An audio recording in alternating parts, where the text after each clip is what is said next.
Good afternoon, everybody. We are live. We are here with a dear friend and colleague, Mr. John Marinkovic. Welcome, Dr. John. Hi, everybody. He's heading all the way up from Paramus, New Jersey, where it's a little cold right now. And 5 to 8 inches of snow. That's right. People out there don't know what shoveling snow going to work is like. He'll tell you all about it. Oh, it was fun. It was a great workout, though. Great workout. That's right. Well, Dr. John has been a great mentor to me, and so everybody knows, full disclosure here, I refer all my friends and family to him. So I trust him implicitly on many fronts, both on education and in healthcare. And today we're going to talk about a couple things. We're going to talk about his family story, which is very unique and gives him his driving structure for who and what he does. We're going to talk a little bit about some chiropractic for you chiropractic students out there, aficionados. I want to know what the real deal is all about. And then he's also an inventor, and we are going to talk exclusively about something that he's created, and I watched him develop it over time. So, Dr. John, when we first met, you were telling me that your family comes from Eastern Europe. Is that correct? Yep, the former Yugoslavia. Yeah. And your parents were immigrated here? Is that how it happened? Well, they saw what their lives are going to be, because back then it was communism. So they saw what their lives are going to be, and they decided, let's go for greener pastures. So then individually, they didn't know each other then, but individually, they both made it to America, happened to be at the same spot, met each other, found out that they were only like 3 towns away from each other back home. And then the rest is history, 52 years later. Wow, beautiful story. It's like sometimes what you need is right in front of you, but you got to go somewhere else to see it. Yes. Yeah. And you have some siblings, correct? Yeah, so I have 2 younger brothers. They also, let's call it, when they spent some time in my office, because they're about 8-9 years younger than me. So when I had graduated and I started my practice, my brothers would come every now and then, just like to hang out in the waiting room. And then all of a sudden the patients would find out, like, oh, Dr. John's your brother? And then they would just say, like, oh, he saved my life, or he did this, he helped me get through this, he made my health better, whatever it was. And my brothers were just in awe. And then after that, then they were headstrong into becoming chiropractors as well. So just by seeing the results you were getting with people, they felt they wanted to get on the action. Right, but they didn't know what the results really meant, So this was just the end thing, right? So we do all the hard work, and then later on comes where the patient feels good, and that nobody sees that all that hard work that we went through and had to take a look at X-rays, take X-rays, draw the lines, study every data that comes our way, whether it's with the Smart Adjuster, Pro Adjuster. Yeah, so they don't see that, but then the result is good. So. Yeah, I think you hit on a few things there, and I hope we could elaborate. But I will tell you that correcting a spine is not easy. No. And listen, I've been doing it since 1994, 1995, and it's still not easy. It's hard. It's hard. Yeah, it's not I easy. earned Dr. John earned my respect. Not that I need it because he was older than me and more experienced, but I also hopefully that I earned his, because when I first called upon him, chiropractic does the same education as medical school, right, Dr. John? Hours. Yes. But what they don't do is like residency. So like when I worked in sales, like if you want to be an orthopedic surgeon or a neurosurgeon, right, you have a residency. And they don't necessarily have that in chiropractic, so you have to create your own. So I spent my waking hours going to visit offices that practices the technique that I want, which Dr. John did. And I will tell you, chiropractic students out there, that this is absolutely essential for you to be successful. But you need to be prepared, because this man grilled me like you don't even want to know what he grilled me on, because he didn't want to waste his time. And he wanted to make sure that I was fully invested and fully engaged. And, if you know the answer, you better say with authority. If you don't, you'd be like, well, I hope we can learn that today. And I just want to say thank you, Dr. John, for doing that. And, when you have a mentor like that, I still call him. I have complex cases that look simple, and he just starts laughing. He tells me a story about a particular case that looked like one thing was wrong, and it took 2 years to correct, where you would think it would be one adjustment and done. So maybe you could elaborate on how you got into chiropractic, Dr. John, first. Well, let's call it for the wrong reasons. But once I got in, I saw the right reasons. But it took a little while. So basically what happened while I was in school, and we were being taught the diversified method, toggle, Gonstead, all these other techniques. But when it came for us to work on, the patients and stuff before we graduate and get our numbers up, I would always ask the doctors, the supervising doctors on the floor, like, hey, I would like to re-x-ray this patient. And so the doctors would say, denied. But son, why do you want to take a re-x-ray of this patient? And I said, well, if I did all my work, and I've been working on this patient for 3 months or 6 months, I'm hoping to see some sort of change, whether it be 1 millimeter, 2, 3, anything. So I could see that I'm getting pointed in the right direction. And, the response I got was, son, if it took 20 years for their spine to get bad, they're going to have to come to you for 20 years before maybe you're going to see a change in the x-ray on the spine. Wow. And when I heard that, I just went, my parents taught me to look at everything and question everything. And when I heard that, it just didn't sit well. And thankfully, soon after that, Dr. Pierce, it must have been 1993-ish, somewhere around there. He came into our school to do a seminar assembly, and I really didn't want to go. I had heard about his reputation, and so I kind of like prejudged him. But unfortunately, my school, they forced us to go, so I couldn't escape. And thankfully for that, because it was a path. It was my life path. So, there I go. I get into the seminar, and first thing that Dr. Pierce will say in a room full of everybody, don't call yourself a chiropractor unless you're doing my technique or one that is designed to fix spines, because you're giving all us good chiropractors a very bad name. And when he said that, I said, oh, look, here's another guy comes up with a technique, and he's just tooting his horn. No sooner did he say that he started showing before and after x-rays of him fixing patients, some of the worst cases I've ever seen. I said, that man just showed me the truth, and then that was like that big wake up call that I said, if he had an ego, it doesn't matter. I'm learning from him, and that's basically how it went. But unfortunately, he was taken from us, a little bit too early. But so then I finished up my bulk of my training with Dr. Puglisi, who I feel, and I visited some of the other top docs at the time, and Dr. Puglisi is still one of the top rated Pierce doctors that are out there, So I spent most of my time there. He mentored me, and, with him, we saw 120 to 140 patients a day, 10 to 15 new patients a day. It was insane. All chiropractic adjustment-based care. And the great part was, since I was, the associate or whatever you want to call it, the peon there, when I just started working for him, I was the one who took the x-rays before he even saw them.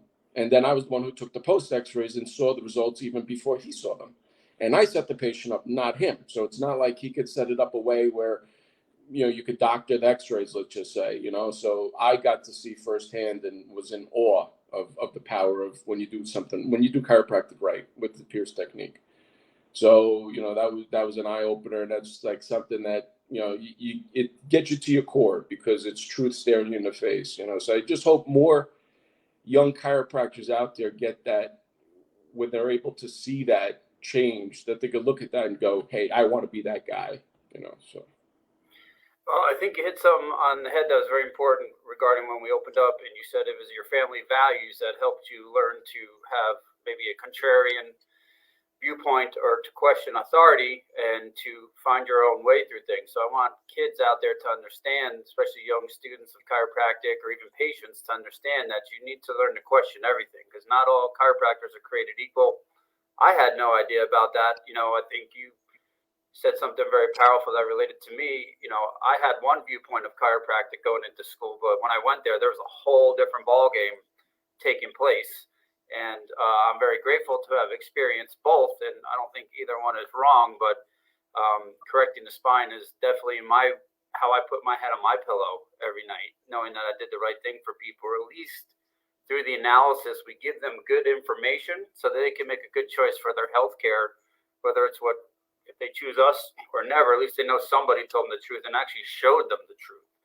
I think maybe you could elaborate more how Dr. Pierce was actually showing you the truth through the system of what that looked like for you. And then I think it was also awesome that when you worked with Dr. Puglisi, you were not attached to what he did, but you saw the pre and post. So you just set it up blindly.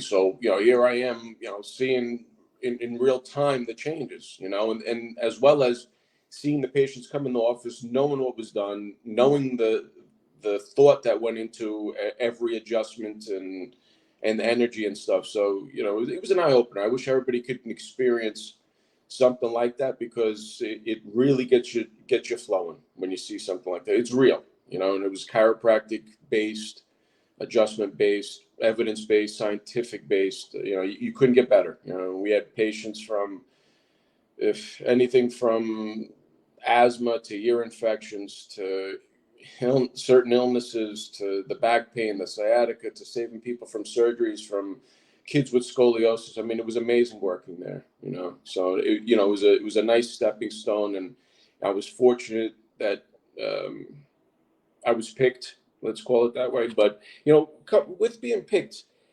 I recommend everybody, if you do decide to do the technique, to go ahead and find yourself a peer practitioner that's really based, and to pick them out. You can really pick them out by asking to see the before and after x-rays. It's something important.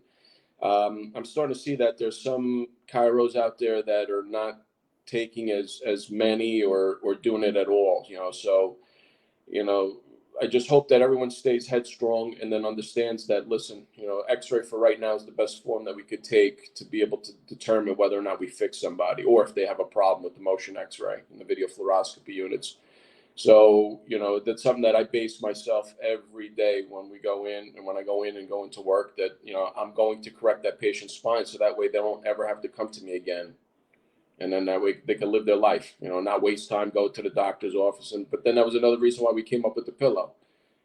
That's another way to keep them away. It won't be great for us, but there's still plenty of people out there that get problems. So. Well, I think you would probably understand more than most that correcting the spine sometimes is bad for business, right? It's we get them in and we get them out, so they don't come 3 times a week for 50 visits in a year.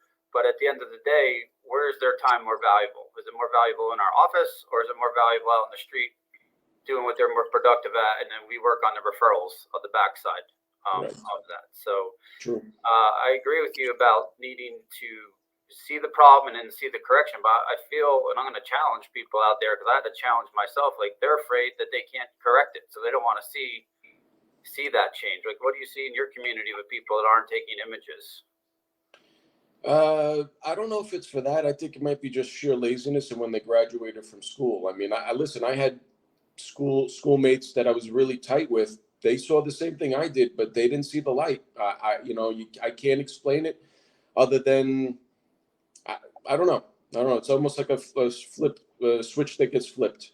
I can't explain it, because I would expect everyone to see something like that and go, "Wow, nobody has showed us that in our entire schooling at all. Our 4 years or 6 years of schooling, we have never seen something like that." And so I don't quite understand why it really doesn't really open up people's eyes, but it is what it is. And hopefully now there's going to be more and more. I mean, Dr. Jimmy Galgano is doing a great job. If it wasn't for him, the peer system would probably be smoldering, So he really pulled it out and took it far. So I mean, kudos to Dr. Jimmy. He's excellent. Yeah. I recommend everybody do his seminars. He's the only one out there that's really doing it, to the let's call it to the roots. So I'm very thankful for Dr. Galgano. When I wasn't with your office, I was definitely down in his office, and because if you want to be a spinal corrective doc, you're going to need some help. Like you'll know what to do, but there's nobody is the same. They might look the same. How many spines did you visualize in a day? 100, 150, and no C5 or no pelvis that looks the same is the same. Nope. And you might have your 20% that might follow the thing, and then it puts a smile on your face, right? Because it makes your job easy, But a lot of times, like you said, it might be the same thing, but handle it a different way. So your mind's constantly pushing yourself. You can never be at ease. Once you be at ease, you won't get the results. Yeah, one of the challenges, when I was the president of Sherman, I had no problem packing a room with people to show them the technology, show them the change. And these are bright people. They're not dumb or ignorant in any way, step, or form. But one of the objections was the equipment. They're like, how am I going to get all this equipment? And the one thing that I really appreciated about you, and maybe you can talk more about it, is when you opened, your certainty in what you're unwilling to operate without, and what that looked like for you to get to that point. Yeah, my poor parents, right? So, unfortunately, I graduated at a time when the economy was at a lower point. And, I go to the bank to ask for, I don't know, $200,000 loan, and they kind of laughed at me, and they hit me with a 20% interest rate. Can you imagine that? 20? I could have got it cheaper in Staten Island from a loan shark. I'd have to worry about my legs being broken if I couldn't pay the loan. But when I heard that, I go, you gotta be kidding me. So I went back to mom and dad and said, listen, can you please mortgage the house on my behalf? And then, here I am, a young 23, 24-year-old kid. They're looking at me like, what? Why don't you just be a regular chiropractor like everybody else? And I said, really? I said, somebody showed me the light. So I said, unless I have the best tools, I said, I won't be able to do what I really want to do, and I won't be able to help people like I should. So my parents pretty much said, be a regular chiropractor. When you make your own money, then you're going to go out and then you do whatever you want to do. And I said, oh, okay, that's how it is. Okay. I said, then I quit. I said, Dad, get me a construction job. I will do construction until I make enough money, and then I will do chiropractic the right way. And my parents saw that I was not joking around. So I kind of forced their hand, let's say, and they took a big gamble, right? 24-year-old kid, fresh out of school. But I did study with Dr. Puglisi for at least a year and a half, let's call it. So I started my practice in 96, and they took a gamble and it paid off. Yeah. So I stuck by my guns. I always listen. It's never easy. It's always, you're always beating yourself up. There's going to be your patients where they're going to take longer to get better, or maybe not get better. There's things that are just out of your hand, and it beats you up. But you got to always remember all those success stories. People that had operations before, they had to come in again because they were going to schedule for a third operation. We're going to get screws and pins in them. And then you pull them out of that, and here they are. The one guy's 65 years old now, and he's still house painting, And he comes into my office maybe every 3 to 5 years just to say thank you, not for a visit, just to say thank you, because he understands that at age 40 they wanted to put screws and pins in him, and he would have lost his job, and Social Security and disability wasn't going to be enough for him to survive. So he's very thankful. So every couple of years, like I said, he comes by just to say hi and see how I'm doing and shake my hand and leave. Yeah, I hope everybody heard that. It's not about the pain, it's about the life effect. And this gentleman is so grateful for what he was able to overcome and what he was facing that would have been debilitating. He would have been on disability, not being a productive member of society. And through this technique and analysis, what that meant to him and the gratitude that he still shows is what keeps Dr. John getting going every morning, going out of bed, because you faced a lot of adversity in your career.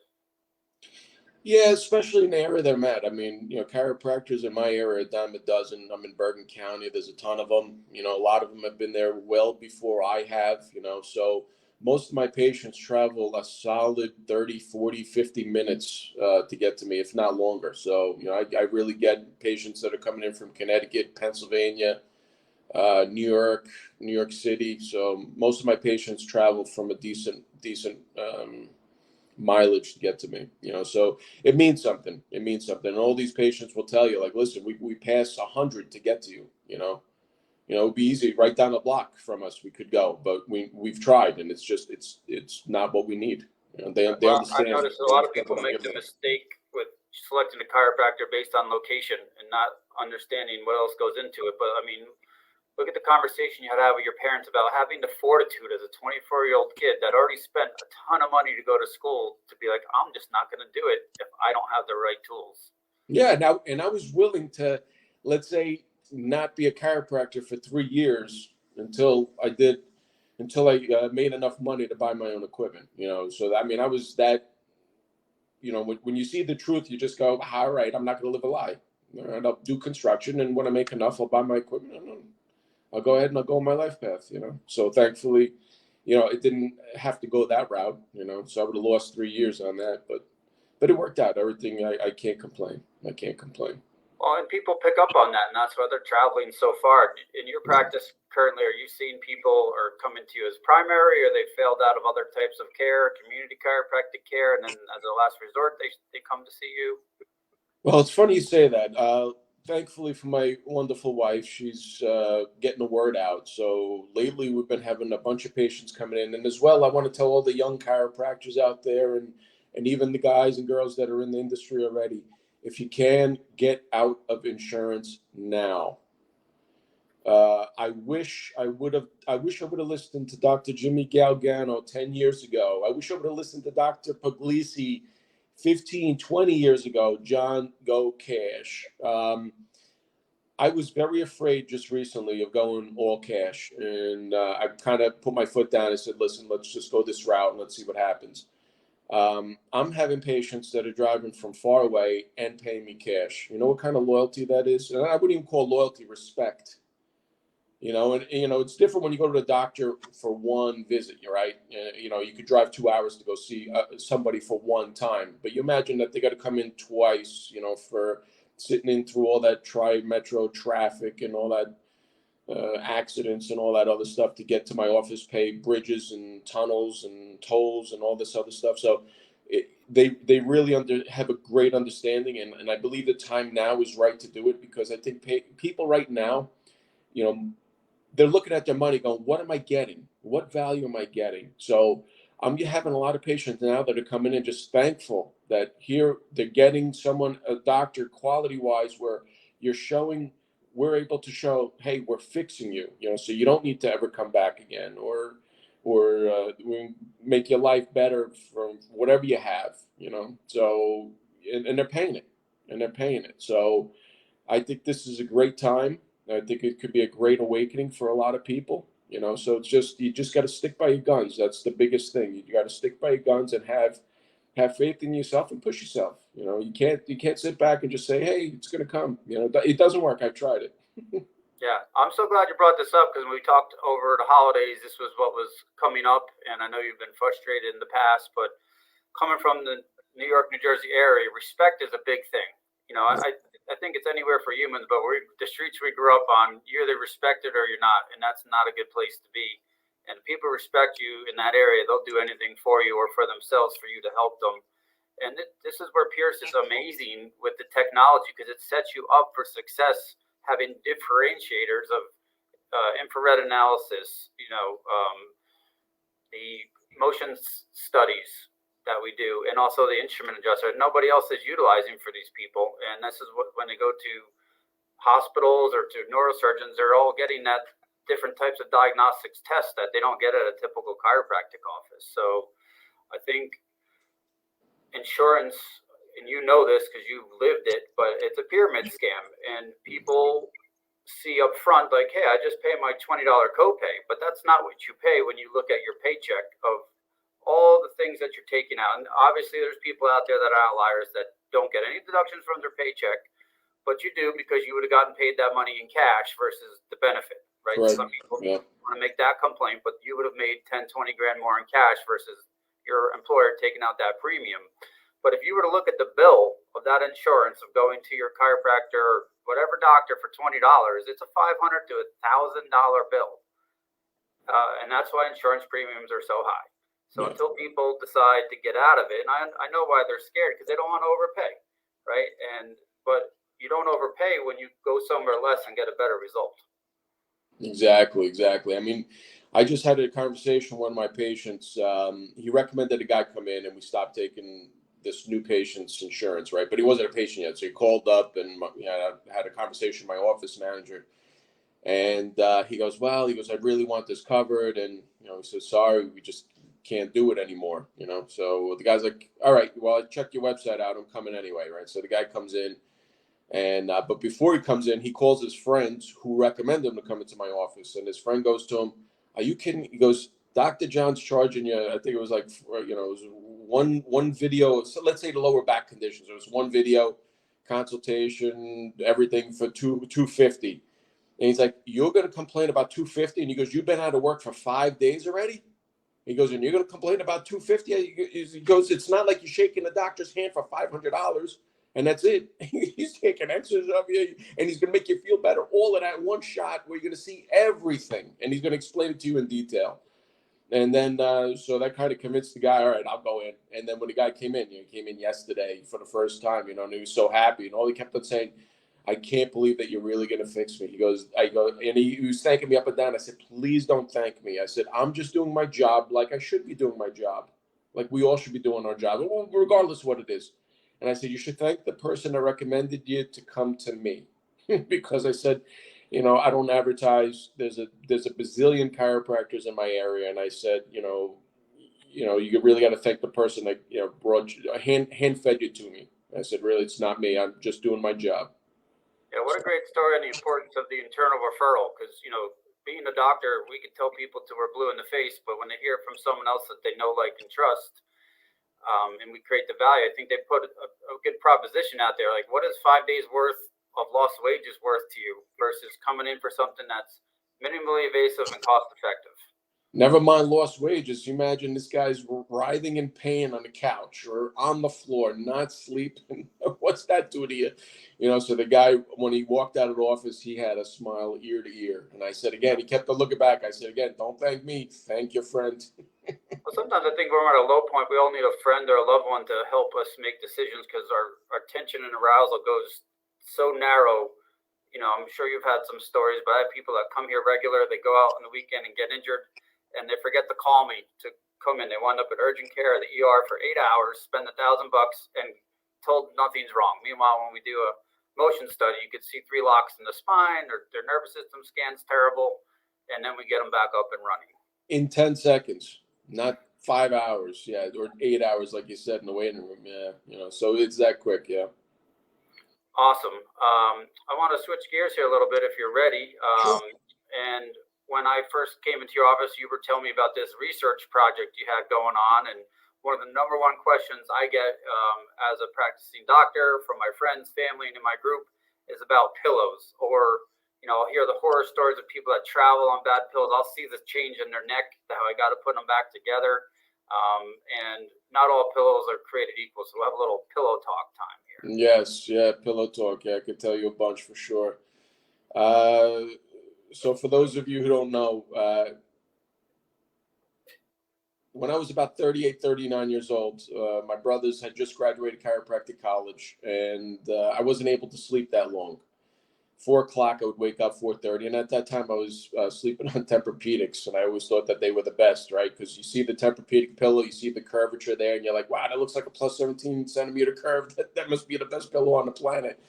So I was sleeping on it, and I never really got great sleep. But in your head, you get used to anything, right? If you didn't have pillows and you had a brick, eventually that brick would somehow be comfortable. I'm sure, in time that you do it repetitious wise. So I said to my brother, if you could check my neck.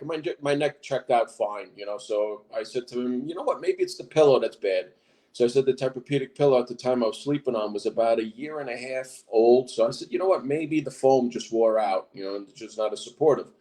So, I asked him if he'd be willing to, video me while I'm laying down on the bed, right, with the Tempur-Pedic pillow. He's like, yeah, absolutely, right. So first he checks me, from the side, and I have a plus 17. I lay down on the Tempur-Pedic, and it measures out to, I don't know, about plus maybe 90 or plus 100, and it's almost straight.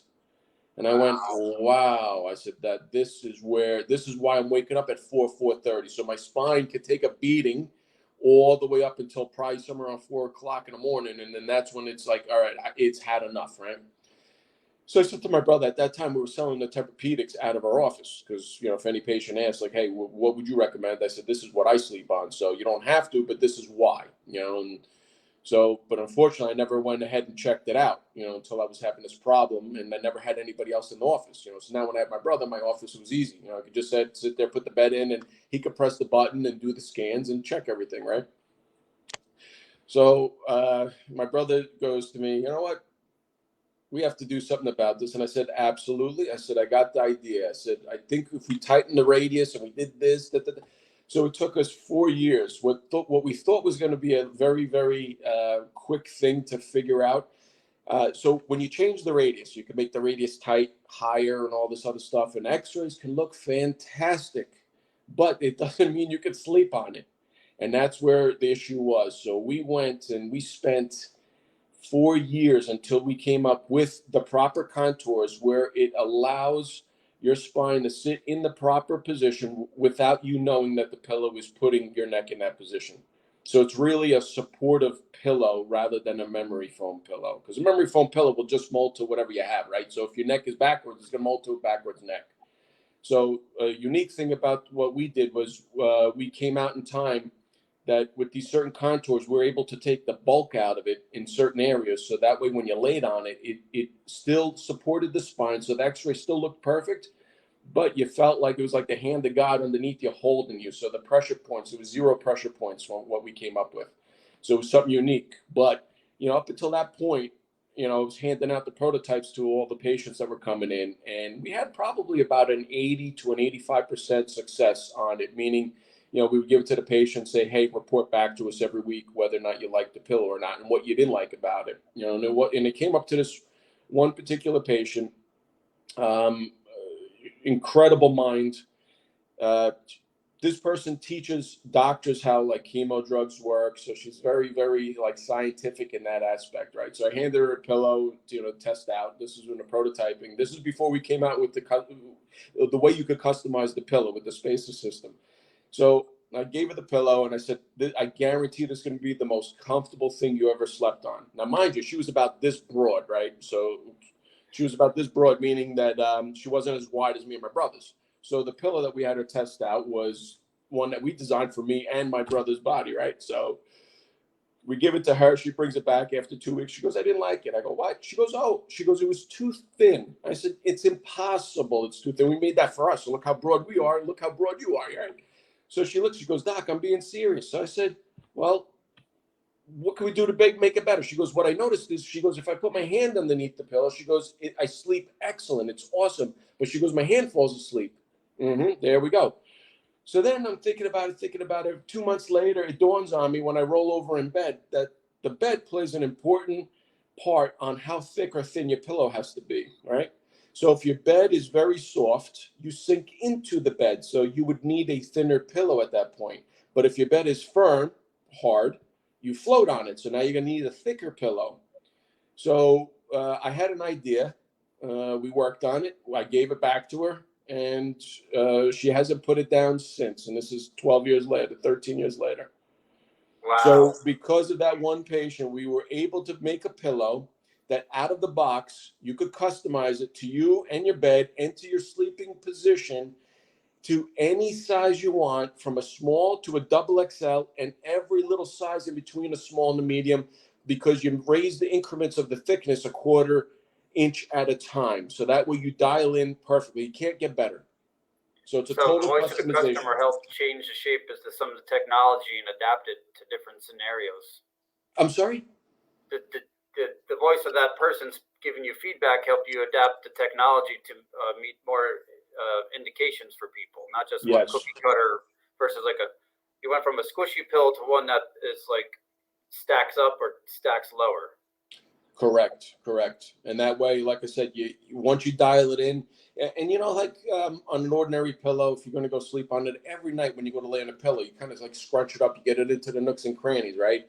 And then you lay on it. But then what do you know, because you're not under X-ray, so what do you know how to scrunch it, where it needs it, where it doesn't need it? So the Dr. Marink's pillow took all of that out. So once anybody buys the pillow, you set it up. It takes less than 5 minutes to customize it to your bed. And then after that, every night when you lay on it, it's always in the correct spot. You don't have no more crunching up, no more waking up in the middle of the night and go, oh my God, I rolled over on a different side of the pillow and it's flat and let me scrunch it up again. This, you roll over into the other part of the Dr. Marink's pillow and it's set up. You don't have to scrunch anything up. Everything's there and it's supporting you without you knowing that it's doing it. So we figured out a way to take all that out. Yep. I think you shared a universal truth that we all understand in the Pierce results spinal correction world is that you're supposed to have a curve in your neck, number one. And if people didn't understand what you were saying, he literally took motion studies of himself laying on a pillow in his office. Like live studies, like he irradiated himself for the greater good of people to see what disrupted the curve. I think what you're trying to say is with the Tempur-Pedic, which I slept on for years, which I think helped my neck, but it also could have got me a better result with what you're offering, where you sink into that. And it doesn't take into account the weight of your body size or the firmness or softness of your bed, correct? Correct, absolutely. That was almost as important as the contours, actually. If you really want something like excellent, so it really made it was a life changer for sure. Absolutely. So when I started sleeping on my Tempur-Pedic, I was a single man, and girlfriends would make fun of me. I was sleeping in the coffin, and it was good for my spine. And then I learned some chiropractic neurology, and they were kind of introducing the people to sleep on their stomachs that don't have a curve to open up the airway and restore some neck motion, which I found to be very useful. And then when I was married, the last 4 years, you're supposed to snuggle sleep. And, being a broader person like you with shoulders, sleeping on my side with these pillows was terrible. I just could not sleep. And I would jack up all these things in there. And then here you go, you got a pillow with chimps. Yeah. And like I said, it was one of those where it was like a light switch that was flipped when that idea came to me, because originally I said, now how am I going to explain to people what thickness that they need? So it was like one of those where I said, if I would have thought of that before, maybe I wouldn't have started, because it was that much of a hurdle. Because say if somebody's a large, but their bed is hard, they might need an extra large, or in between an extra large and a double XL. Another person could be a medium, let's say shirt size, and they have a very soft bed and they need a small. So it would be almost impossible to find out like what firmness the bed is at. It's not just the firmness; it's how broad your shoulders are, how broad your back is. That all depends on how much you sink into the bed with the pressure and all this stuff. So there was a lot of thought that went into this. And I made sure that when we built this pillow, I said, we're going to build this like the stuff that came out of America in the 1930s, 1950s, where things were over-engineered and overbuilt. So they lasted. You never had a problem. Yeah, you paid for it a little bit more, but hey, it didn't aggravate you. It did exactly what it was intended to do, and it lasted a long time. So that's exactly what we did with the Dr. Marinkovic pillow. So all the materials made in the United States, the foam, everything's done in the United States. The cutting and sewing, we actually found a great group. They're a retired Marine veteran-owned company. We went all out to get the best stuff. Even the stitching. Instead of doing a single stitch, would have saved us a bunch of money. We said, nope, we're going to go into double and the triple stitch. So you found it was valuable to find not only the best technology, but also the best means of production. Correct. Yeah, because we wanted not only we wanted the product to be a total bomb-proof. We wanted to make sure that you could put this thing through a ringer, and 10 years later, it's going to function the same as it functioned on the first day that you bought it. And that's another thing too. I tell we have in instructions as well. So with the spacer system that comes with the pillows that allows you to increase or decrease the thickness, we actually it comes in a big Ziploc type of bag, and you save whatever you don't use, because there's some people that don't need to use any spacers. They just luck out or whatever. So the pillow itself is perfect.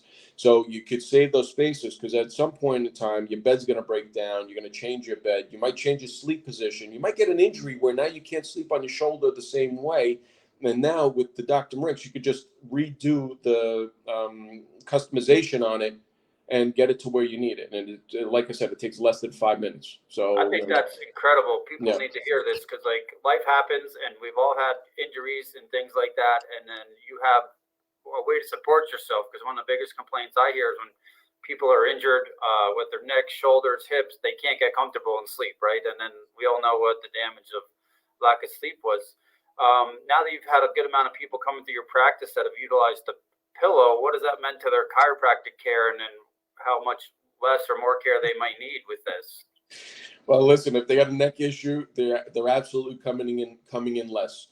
So another great thing about the Dr. Marinkovic pillow is because the contours and the support and the thickness is set up right, it's a form of self-care. Because if your body will allow the pillow to work its magic, it will actually put your spine in that neutral position, whichever one it is, whether you're laying on your back or laying on your side. It will put your neck in, let's say if you're laying on your back, it will put in the lordotic curvature, the plus 17, plus 19. So while you're sleeping on it 5 hours, 6 hours, 2 hours, whatever it is, it's putting your neck in that position that it needs to be held in. So it is actually decreasing the amount of care that I've seen where patients are coming in. For sure. So you find it's a nice form of spinal hygiene, right? You go to the dentist and they help you with what's going on there. Oh, sorry, just cut out on you. Yep. Yeah. So it sounds like you're promoting spinal hygiene. Like when you go to the dentist, they clean your teeth, make sure you don't have a cavity. You know, you go into the chiropractor, make sure you don't have a subluxation, and then you're doing your homework because you're sleeping 6 to 8 hours a night. That's a big time position to be in, and you're designed to rest. I think you were talking earlier how that restless sleep was affecting your life. Yeah, I mean, listen, it's no fun waking up 4:30 in the morning. You know, it's different if I wake up 4:30 and then I'm up and I'm doing things. But you know, waking up 4:30, going, oh boy, I'm going to sleep till 7. You know, you wake up at 6:30, 7 o'clock. Your eyes are bloodshot. You're angry. You know, instead of starting off your day with love, you're already starting off on a bad note. You know, so I noticed the difference, and that's why I went headstrong in making a pillow. It really wasn't so much for others. It was so much for me first. Like, can I do it, and can I make something that's going to help me? And then once we figured out that we could, then we thought like, oh my God, this might be for everybody. And then that's when we started doing a, a pretty decent sized patient study where they actually use the pillow, and we have those x-rays to prove everything that I've been telling you thus far. So that's when I said, wow, it worked for me, and it worked for everybody of all ages. You know, it didn't matter where they came from. It worked on everybody. And the unique thing too that we found out in our testing was when we were doing our x-ray testing on a Dr. Ring's pillow, I would ask the various patients, when you lay on the pillow, is it comfortable? You know, and they would look at me, they were laying on the Dr. Marinks, and they would say, yeah, we feel it's comfortable. I said, okay, well, not yet. Sit up, right? So I have them sit up. I put a 1/4 inch spacer underneath them. I have them lay back down. I said, how is it now? They go, oh, even better. I go, perfect. Sit up again. I put another 1/4 inch layer. So now there's 2 1/4 inch layers under them, right? 1/2 inch. They lay down again. I go, how is it now? They go, wow, this is phenomenal. I said, but we don't know yet. Maybe it's going to get even better. Sit up at another 1/4 inch. They lay on it. They go, not as comfortable. I go, perfect. Sit up. I take out that last piece that we just put in there. They lay back down on the 2 1/4 inch pieces. We take the x-ray, plus 19, plus 17 centimeter curves. And I went, wow. So your body instinctively knows exactly where it needs to be. It's just a matter of somebody coming up with an idea and then telling you how to listen to your body. So we So not tried only, this on yeah. 7 to 12 patients, and every single time we did that. And we did that with all the pillows, by the way, because we wanted to keep everything legit. So we treated other manufacturers' pillows the same way we did ours. Does it feel comfortable? They would say no. All right, scrunch up the pillow until it feels comfortable. And sometimes we were there 5 minutes, 7 minutes into scrunching it up. Finally, like, oh, perfect. Okay, snap the picture, and they got a backwards neck. you know. So not only is the pillow, you make a pillow that's modular that nobody else has thought about in the system. You actually did the research on multiple people showing the efficacy of it, and you also tested other pillows to show the change of the negative change of it. Yes. So again, when we tested contours, and there's some pillows out there that are made. I think there was one made by one Cairo. I think he's out in California. And when somebody brought me to his pillow, I went, uh-oh, because on the outside, he had a cover over his, so on the outside, when I looked at it, it looked sort of like a concept like the one that I was producing. So, I bought it. And then once I opened it up, I had a smile ear to ear because I saw that he just had the contours and contours, when I mean just a contour, just a radius. So something that was just like a curvature like this. And that's really falls short. You're not going to get anything great out of that. We tried. And it's just if you make it good enough where it has great x-ray data, where it's upholding the curvature, you can't sleep on it. It's impossible. It creates so much pressure points, so it's not conducive for good sleep at all. So, and then somebody says to me, "Well, aren't you afraid someone else is going to make you a better pillow?" I said, it's hard to. I said, we have the patents on it. So it's different that if we didn't have the patents on the stuff, but. Just want to let everybody know too, with the patents, we have both of the patents in the United States. You could either get a design patent and or a utility patent. And so the design patent is relatively easier one to get. It's just like the overall shape of it kind of. So as long as nobody else has one like it and it doesn't exist in nature, you'll get it awarded. But then the utility patent, which is like the method patent, that's like the holy grail. So, we sent in all of our x-ray data, explanations and everything, and we were granted that method patent in the United States and all over the world as well, almost all over the world. Awesome. So if people are listening, just like not all chiropractors are created equal, neither are all pillows. So I have 2 young children, and being that this pillow is modular, would this be a fit for children as well, or more for adults? It would be children from, I would say, from the age 13, 14, and older. Yeah. And then as we come along, we'll start working on stuff for children as well. So it'll be an easy thing. It's just to miniaturize it a little bit, you know. So, but yeah, that's in the pipe. That's in the pipeline. So we are going to be working on that. But for right now, this is for, I would say, for kids age 13, 14, and older.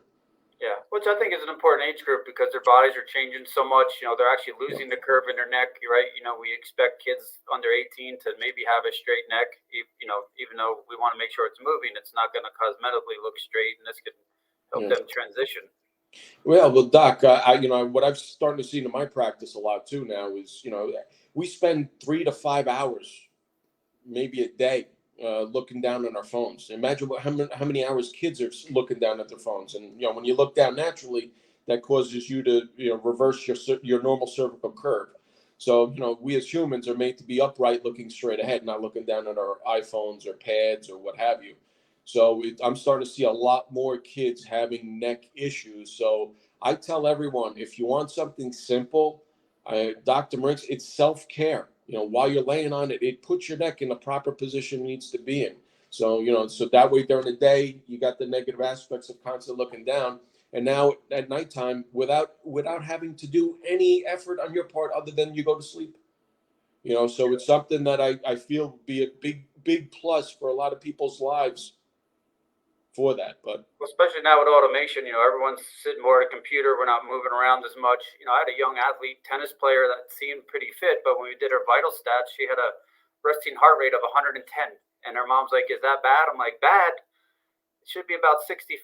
She's, you know, almost double where she should be." You know, we got her adjusted and calmed that down. But I think your pillow for daily spine hygiene offset what goes on in school would be super helpful. A couple things. I know you have a couple different designs of pillows to match different sleepers. Maybe you can speak to that. I'd like to share the screen and maybe you can talk to them, like the different styles. Sure. All right, let me put this in present mode and switch, and then you tell me if you can see it.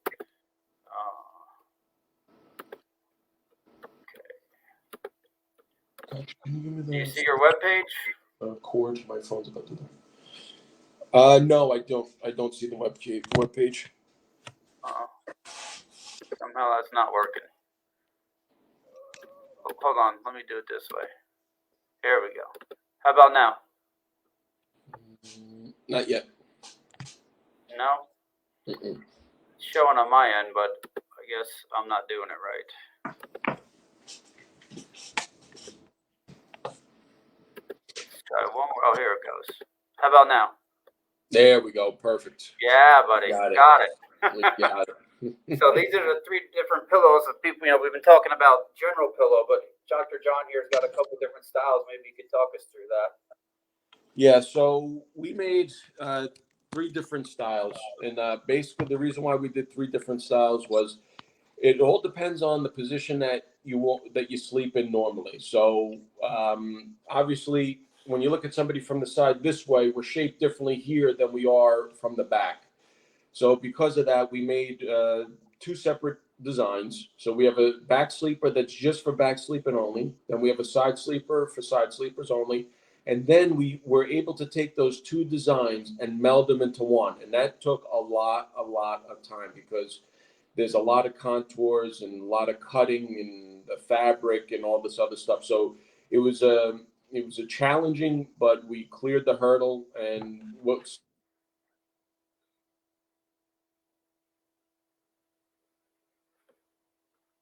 Are you there? Yeah. Can you hear me? Okay. Yep, you're good. Yeah. Okay. Sorry about that. So one of the great things about with the 2-in-1 that we were able to come up with the actual fabric of the pillow is, just give me 1 second. There you go. Sorry, I was just charging my phone.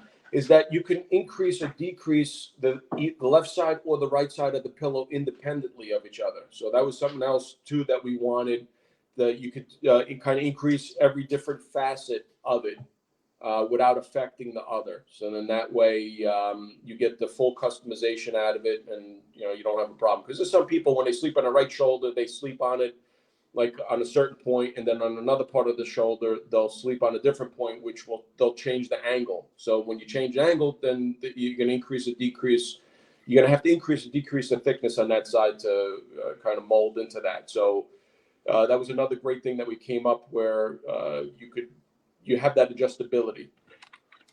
So sometimes people switch positions, but at a different angle. And you're saying on the combo pillow, the shins can be independent of each other, not just the entire pillow. Correct. Yeah. So we're able to make the cover special. So I actually have one here. Maybe I could show it to you. I don't know if it's going to come out. Yeah. Let me stop the screen share, and then you can pick it up. We'll do that for you. Yeah. So you'll see this is the 2-in-1 right here, and you'll see that the sides, we made them so that way they are attached to the pillow, but they're independent. So it's got its own compartment. So you could kind of open it up.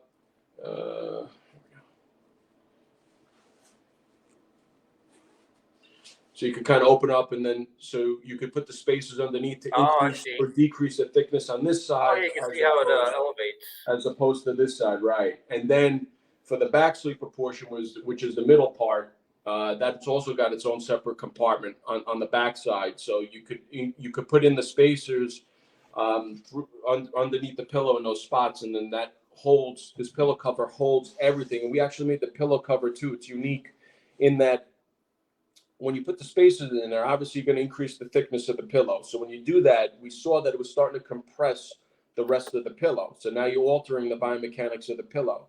So then we had to come up with this special cover with special materials, different areas where it lets go. So the more you put the spacers in there, increase the thickness, that it doesn't squash the pillow itself. So it allows it to still act how it should act, how we made it.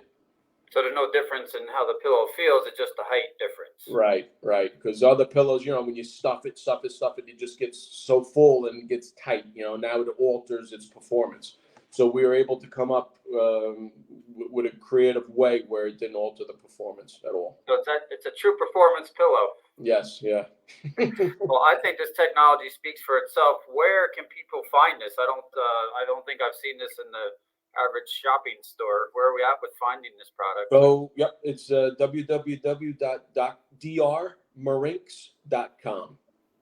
All right, everybody, you hear that? We're going to put that in the show notes, and we're going to pump that out on different social channels and everything like that. If you're like Dr. John and you're having some troubles with your sleep and you want to up your hygiene and see the chiropractor a little less, which we already want for you, so there's another strategy to help yourself be at the chiropractor less. You need to check out this technology because how many years have you put in this, Dr. John? So it took us about 4 years to come up, and 4 years of hard work. So 4 hard years of hard work, all the research, bootstrapped it yourself, and now it's time to bring this out to people. Yeah, we finally got all the patents and all the ducks are lined up. So it takes a while. Nothing worthwhile is ever taken. No. It doesn't come easy. No, not at all. not at all. Easy. And before we adjourn, my parents want to say hi. My dad, my mom, my aunt, and everybody else. I know they all. Oh, if they're listening, tell them hi, everybody. Thank you. Hi, everybody. Before we close up, anything else you want to share, either through chiropractic journey or with your pillow business to people out there? I think we hit all the corners. Yeah, this was great. I really appreciate you taking the time and being vulnerable, especially tackling that insurance thing out there. And if people have more questions, they can reach out to you or to me to help them through that journey or the technology. If they want to learn about the seminars and obviously the pillow. I mean, that's just the star of the day here. And absolutely. Also want to plug in one more thing for all the chiropractors that are out there that might be listening and the students. Dr. Puglisi had written a book. I believe you could buy it on Amazon. And if you have it, yep. There you go. I'm telling you, I lived this story. So whatever he wrote in the story, I could back up and probably add to it. I wish he would have asked me to contribute to the book because I'm sure there's a lot of stories that he left out that he didn't see from a different set of eyes. I will say there are things in there that, as I started out cash, went to insurance for a little bit, and then got out of it real fast. And there are things in there that are tried and true that I do every day that help me help people, because people want to feel heard and understood. And I think he does a really good job of explaining the difference of what we do and how that's going to impact our lives as the doctor and our home life and our business, and also the practice members' lives, of what that's going to look like. I think I'm glad you brought that book up, and it's a great read for any business owner, but particularly in chiropractic. Yeah, and for all the young chiropractors out there too, and maybe even some of the guys and girls that are out there now, Dr. Puglisi and I had shared a patient. There was a point in his life where he went ahead and he took a 2-month sabbatical, so he had asked me to take care of his practice. And so when I did, a new patient had walked in. She was expecting to see Dr. Puglisi, but she got Dr. Marinkovic instead. But she didn't know anything about me other than after the first visit, she was amazed at the work we did. That she just recently wrote a book, and I didn't know that she did this. Somebody brought this to my attention, and she actually emailed me the book. Her name is Elizabeth Jaskolski. So her last name is Jaskolski. So she had written a book because she had beat cancer. And she went to a clinic in Germany that did not use chemo. They didn't do radiation therapy. They did the holistic approach. She beat cancer. I know her story quite well. And she wrote a book just recently about it. And in the book, Dr. Puglisi and I are featured in there because she kind of quotes us as some of the people the 2 doctors that saved her life in the beginning. She was involved in a very serious car crash, head-on collision, totaled the car, dislocated shoulders. I mean, she was a mess. She was a dancer, had a dancing studio, teacher as well, students.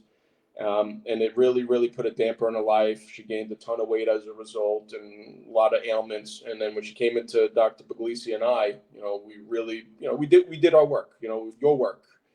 And she was so appreciative that when she wrote her book on how she beat cancer and other things, she listed almost a chapter just about Dr. Puglisi and I of that we put her on that correct footing. So to all you guys and girls out there, you really don't know what mark you could leave on somebody, So it was really heartfelt that she went ahead and wrote about us in the book, and there were even things that we forgot, So when I read the book, I immediately called up Dr. Puglisi, told him, I said, hey, man, I said, you're in another book. He's like, what? So I told him about the patient. You remembered her. And, so we're reading over the book, getting some laughs. Like we even forgot some of the stories that she brought out, on the way she looked at things, So yeah, nice. 2 things on that. Thank you for sharing. We're going to try to put that in the show notes too. I like to leave books out in the practice for people to understand. For you, well deserved. But if you didn't have the technology you have in the practice, do you think that you would have a chapter in her book? Yes, but it would have been much more difficult. I mean, listen, when you got the tools, you know how it is. You got the tools, it makes life a lot easier. When you're driven, you will eventually succeed if you're driven, no matter what. It'll just be more work, So yeah. I would say yes, but thankfully, the technology is there, and it makes things go quick. So chiropractic combined with the right technology got you not just a mention in a book, but an entire chapter, and you saved someone's life. Yeah. Of putting them on the right path, for sure. Yeah. So that's their words, not mine. With trauma like that, there's many things to unpack, and you just don't get cancer, right? That develops over time. And for anyone out there listening, especially young chiropractors, is like the people, the way they show up is not who they really are. And you don't get to see that until you start getting them out of pain and get the nervous system functioning right. And then you could start addressing other things. But when you listen to Dr. Puglisi's book, and I'm a firm believer in this, I came from medical device sales, and I believe in answering the phone appropriately. You just never know what's on the other side of that phone. And you have to cover all your bases on that phone call, not just book them for an appointment. Like, you've got to connect emotionally to this person, understand the best you can, and understand why it's important for them to come in, right? Because if that phone call wasn't handled properly, what would her story look like now? Yeah, but the crazy thing is, so we're supposed to be teaching the patients of the importance of chiropractic and how it could change their lives. And, it's funny, the last, I'm going to say 3 or 4 months, the new patients that have been coming in, it's almost like they've been schooled on chiropractic, but they haven't. Because they'll come in like complaining of, oh, this pain, and then once the pain gets better, they're coming to me, not thanking me for, hey, thanks for getting rid of this pain. Like, doc, you don't know how much you've given me my life back, So it's like they initially come in because of that pain, but then they realize how bad the lives have turned out because of whatever's nagging them, whether it's not being able to breathe, a headache, or the carpal tunnel, whatever it is. So it's almost like now it's like, okay, they initially come in because of that symptom, but then later I'm getting thanked without me having to teach them or saying anything to them to thank me, like, you gave me my life back. Yeah. So it's a nice thing that I'm starting to see come around that I didn't see 20 years ago when I started. Yeah, I think that's one of the other faults with insurance. It's just so pain modeled care that they just want to remove a symptom, like take a drug or a pill. They look at it as the same way as a codependent relationship. But when people put some skin in the game and you connect with them what they lost, and then they get that back, now you have a lifelong relationship with them as a resource. Yep. And, they're recommended everybody, so it kind of makes it easy where you almost go on cruise control once you get what we call that critical mass, so once you get that, say, 300-400 patients, and then from there, it just mushrooms out, so I just tell everybody, stay with it. Remember all the people that you saved. There are going to be some that you won't. It is what it is. It's just there's some people that are too far gone, and, you did everything you can. You threw the book at it, and then, but I've had a couple of patients go that route, had to go that route. They got involved in some serious car crashes, disc desiccation, where fragments went down into the spinal canal. And I told them, I said, listen, you got bones that are stuck.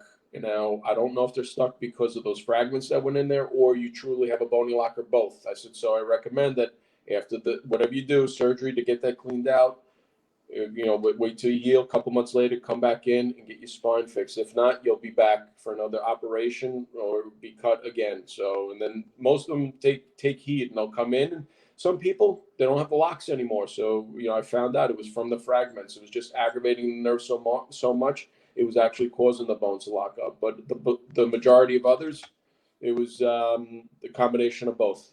So they had that fragmentation. It was causing that much pressure, causing the nerves to fray, locking everything up. Plus, they had bony locks to begin with that causes disc herniation. Yeah, well, that's what I love about this system, and it opens you up to better collaborative care models with other practitioners, especially like orthopedic spine surgeons and neurosurgeons, because they're going to take you serious because of the technology you have. You're giving the patient this good information, be like, hey, the spine's locked, but it could be one of two things. Let's see which one, and then you can test after to see if they got a procedure done medically. If it's still locked and you need some care to prevent any further problems, or it's unlocked, and I'll see you in a year to check on it. Yeah, that's the beauty of our technique that we practice. Thank God for Dr. Pierce, because with this, we could tell right away. So that way we're not wasting their time, right? So we could see, all right, it's a muscle, or it's not a bone issue. You're firm right away, so, and a lot of doctors by me appreciate that, so I've come in contact with quite a few medical doctors now that have a different outlook on us, because I look at them, I'm like, yeah, what am I going to do with them? They send them over to me, and I said, all right, the bones are moving, it's not an issue. And they're like, it's pretty honest of you. I said, well, of course, it's what the machine's showing. So it's a really nice thing, and the patients appreciate it too, because they could see in real time. So that way when you explain it to them, they look at you and they go, thanks, doc. No one's ever done this for me before. And they remember that, and then they'll start recommending others to come in. So real-time objective data, still the best. Yeah. Can't beat it. Well, I can't thank you enough for your time today, your humility, and sharing all this information about the perfect pillow, so we all can sleep a little better. So until we talk again, Dr. John, thanks a lot. You got it, Doc Chris. See you later. Take care. See you later, everybody.